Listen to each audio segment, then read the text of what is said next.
Halo anak-anak, jumpa lagi di pelajaran biologi dengan Sir David Barita. Kali ini kita akan mempelajari Kingdom Fungi atau kerajaan jamur. Apa itu fungi?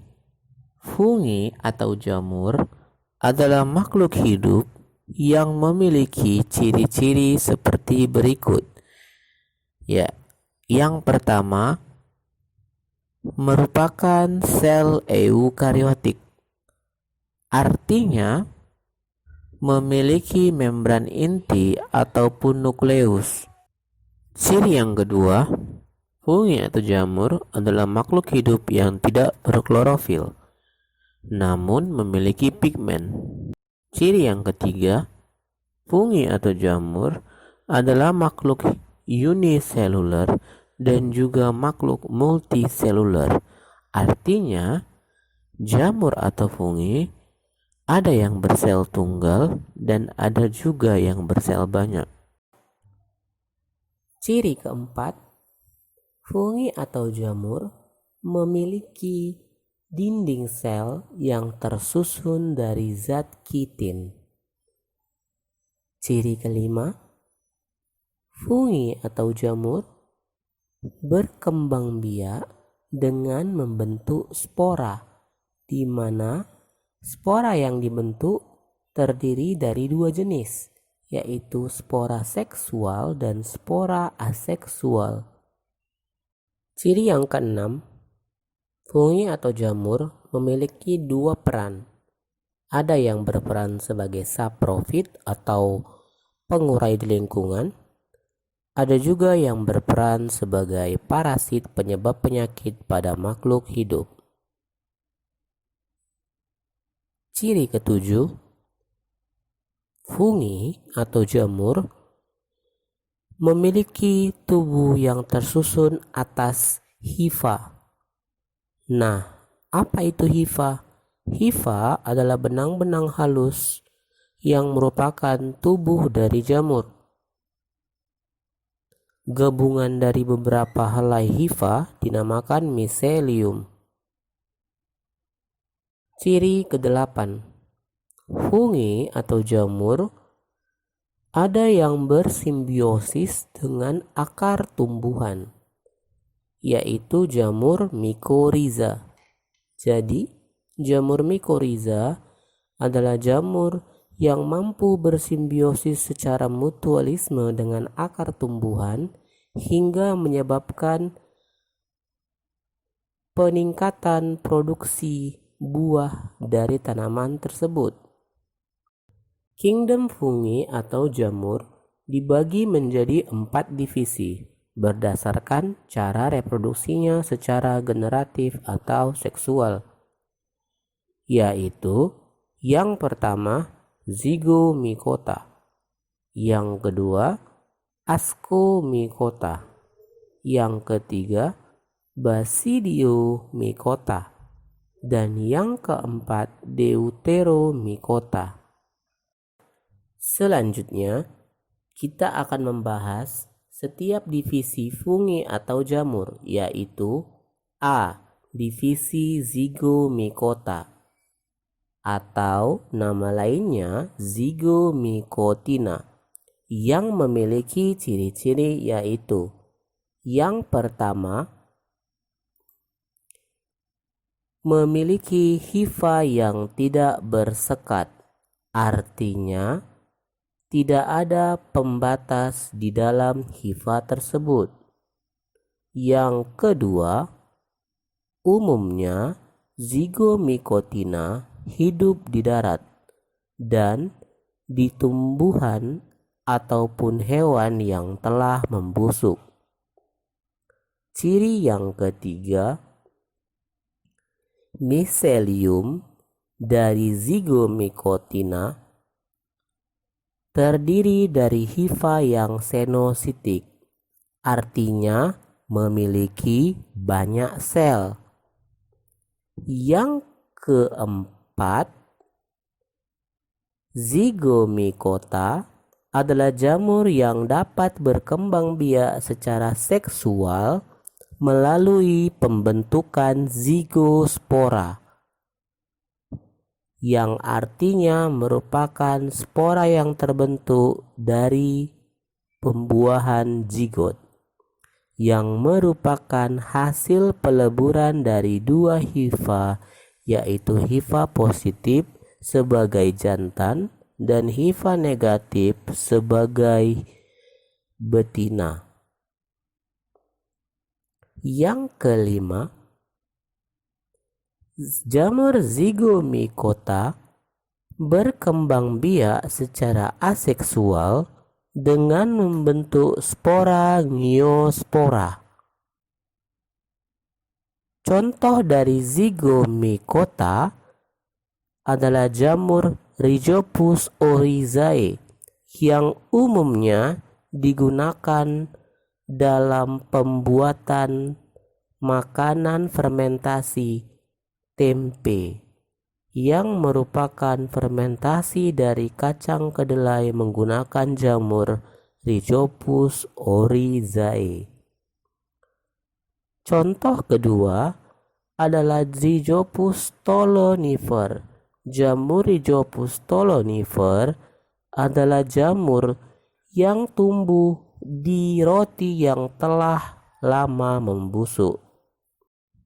B. Divisi Ascomycota atau nama lainnya Ascomycotina yang memiliki ciri-ciri yaitu: yang pertama, memiliki hifa yang bersekat. Artinya, di dalam satu hifa hanya terdapat satu inti sel. Ciri yang kedua, terdiri dari dua jenis. Ada jamur Ascomycota yang multiseluler yang memiliki askus, dan ada juga jamur Ascomycota yang uniseluler atau bersel tunggal. Ciri ketiga, jamur Ascomycota yang multiseluler umumnya beraskus atau memiliki kantong. Di mana ciri yang keempat, Ascomycota memiliki badan buah yang disebut ascocarp. Ciri yang kelima, jamur Ascomycota berkembang biak secara seksual dengan membentuk spora yang dinamakan ascospora, yang merupakan spora yang terbentuk di dalam askus. Ciri yang keenam, jamur Ascomycota berkembang biak secara aseksual dengan membentuk conidia spora yang terbentuk dari conidia atau ujung-ujung dari suatu hifa. Ciri ketujuh, jamur Ascomycota memiliki miselium yang terdiri dari hifa asenositik, yang artinya hifa yang memiliki hanya satu inti sel di dalam hifa tersebut.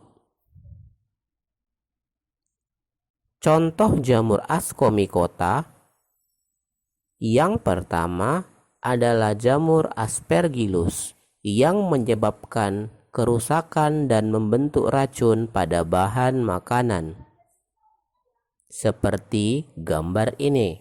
Contoh kedua adalah jamur Penicillium yang digunakan oleh manusia untuk membentuk antibiotik, dan Penicillium digunakan juga oleh manusia untuk membentuk keju. Contoh ketiga, jamur Ascomycota adalah jamur unicellular Saccharomyces yang digunakan dalam fermentasi sari anggur menjadi wine dan fermentasi air nira dari buah aren membentuk minuman beralkohol tua.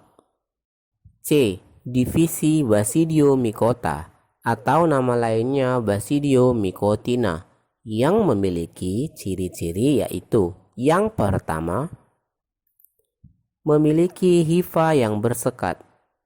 Ciri kedua, merupakan makhluk hidup multiseluler atau bersel banyak.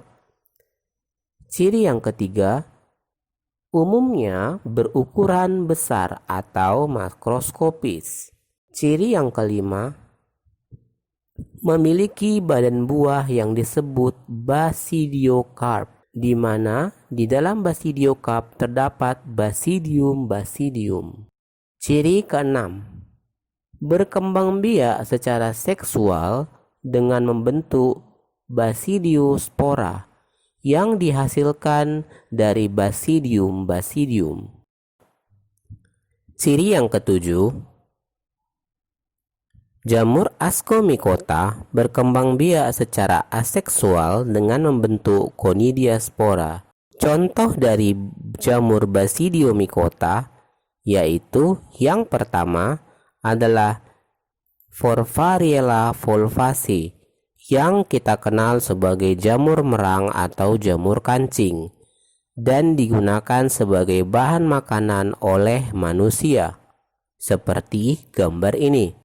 Contoh yang kedua adalah jamur Pleurotus ostreatus atau kita kenal sebagai jamur tiram yang juga digunakan oleh manusia sebagai bahan makanan. Contoh ketiga adalah jamur Auricularia aureula atau kita kenal juga sebagai jamur kuping yang digunakan sebagai bahan makanan oleh manusia seperti gambar ini.